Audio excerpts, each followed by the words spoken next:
We're back! So let's talk The Great Gatsby. Just to clarify, we saw it in regular, cheap college visionoscope, which means not 3D, Yep. not IMAX or anything like that. Reactions were mixed. Definitely very hyped, which means we gotta complain. So, first, the film had to clarify the extra narrative that Nick Carraway is explaining the whole story to his psychiatrist. Yeah, that was completely unneeded. Totally unnecessary. It just added to this whole extra narration that was always happening that would explicitly explain exactly what was happening when it didn't need to be explained. Yeah. For example, the green light, we were still getting this narration explaining exactly what the green light meant, and it was just pounded into our heads. Right. Sometimes Gatsby's emotions would be like reiterated by Nick Carraway, and also not needed because we know from the visuals that he's sad about Daisy. Pretentious film student time. If you can convey some kind of theme or the emotions of a scene through the visuals, then don't explain it through sound or dialogue. Thank you, Rudolf Arnheim. And the fact that at the end of the movie, he finished his manuscript, because that's important. Which the title, yeah, being Gatsby. Oh, the Great Gatsby. Gatsby. Yeah. Didn't see that one coming. If Arnheim had seen literal text come up on a screen, he probably would have puked. The first act I thought was really rushed. For me, it was the scene where Nick goes over to dinner at Daisy and Tom's, and they're like talking over the dinner table, and there's like all these like zooms in, and their dialogue is like snapping. And that was not helped by the high frame rate situation. No, yeah, there was a lot of blur. Yeah. When the camera moved. I mean, maybe it was just because we didn't see it in 3D. I was thinking about the first party scene, and it was moving so fast, which I get that they're trying to give you the feel of like the fast-paced party, but I just wanted to like take it all in. Right.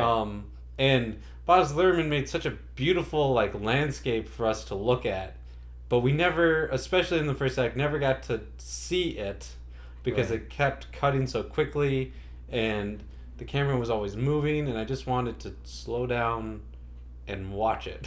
So yeah, let's talk about the Anachronistic Soundtrack. Yeah. Which overall I like the music. I mean, you listened to the album. I do. I actually listened to the album as an album, basically. So I think Jay-Z did a really good job of getting people together and making these songs. But in the film, I don't think they fit a lot of times. I thought things like Lana Del Rey's song that was, I believe it was made for the film, right? So that worked a little bit better than something like No Church in the Wild.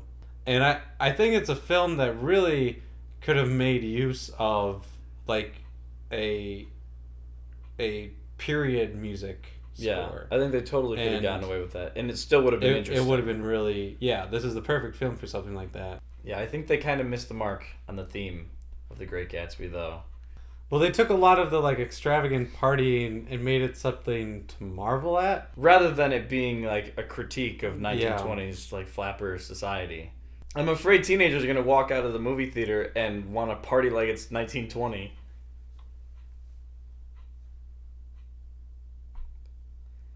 So things we did like.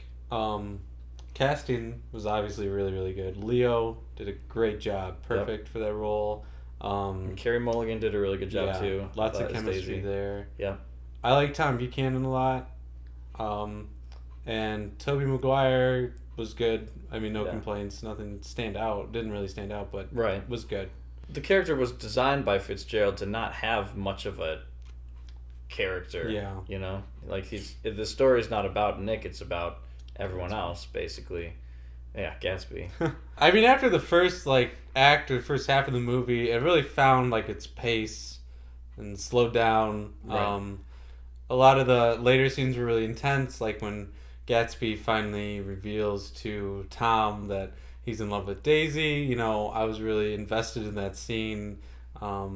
emotions were conveyed effectively and whatnot. I also liked when they were walking around Gatsby's mansion for the first time, and they were just kind of playing with all of his extravagant things, and I don't know, I just really connected with the characters there. I felt that was handled well. Yeah, as far as visuals go, it was a really beautiful film to look at.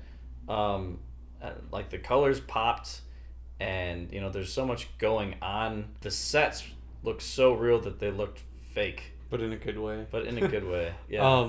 I felt that it did a good job, like, capturing the look of, like, what I had pictured in my head when reading the book, you know? And it might not be as complicated as something like Harry Potter, but I know that people would, like, complain that, like, that's not how I pictured Voldemort with no nose. Comment with your opinions on the film. Yeah, tell us if you liked it or if you didn't like it. If you think we're wrong for some reason, you can try. A thumbs up if you liked the video. Tell your friends. We're going to keep making them even if you don't like it. So like it anyways. Check out our Tumblr, 808 Originals. I'll post some things that aren't just our films, some funny things and things related to film. So, and you don't have to have a Tumblr to check up on the Tumblr. Thanks for watching. Bye. Video number 3. Vlog number 3. Take 2. Take 2. Because this camera can go itself. Yeah. I'm dead inside.